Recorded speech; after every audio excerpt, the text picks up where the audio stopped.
Let me tell you a story about a man, a good man, a family man. Oh, he was not a Scrooge. He was kind, generous, and upright in his dealings with others, but he just didn't believe all that incarnation stuff which the churches proclaim at Christmas time.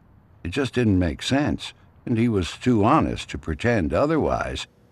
He just couldn't swallow the Jesus story about God coming to earth as a man.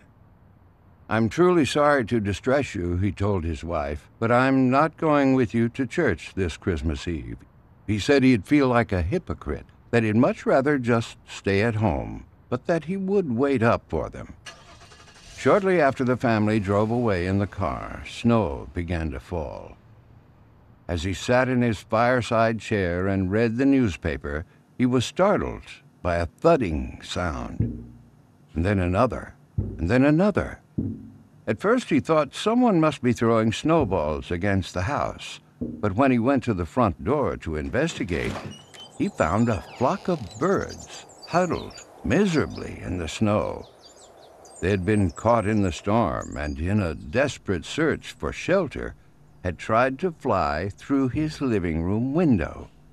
Well, he couldn't let those poor creatures just lie there and freeze, so he remembered the barn where his children stabled their pony. Quickly he put on a coat and galoshes and tramped through the deepening snow to the barn.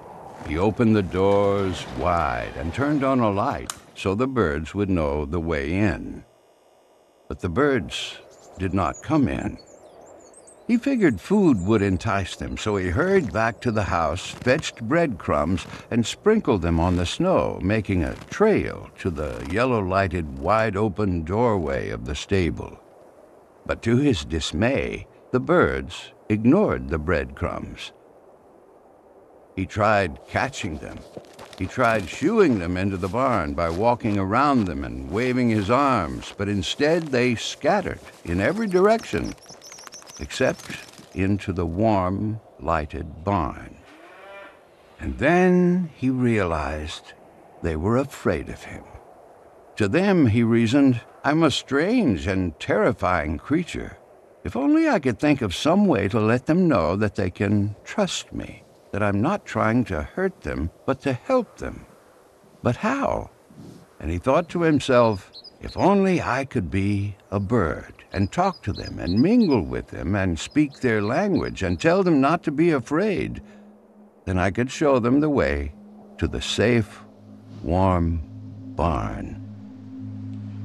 But I would have to be one of them so they could see and hear and understand. At that moment, the church bells began to ring.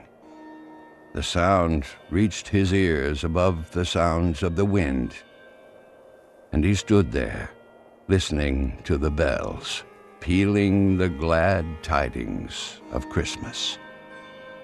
And he sank to his knees in the snow.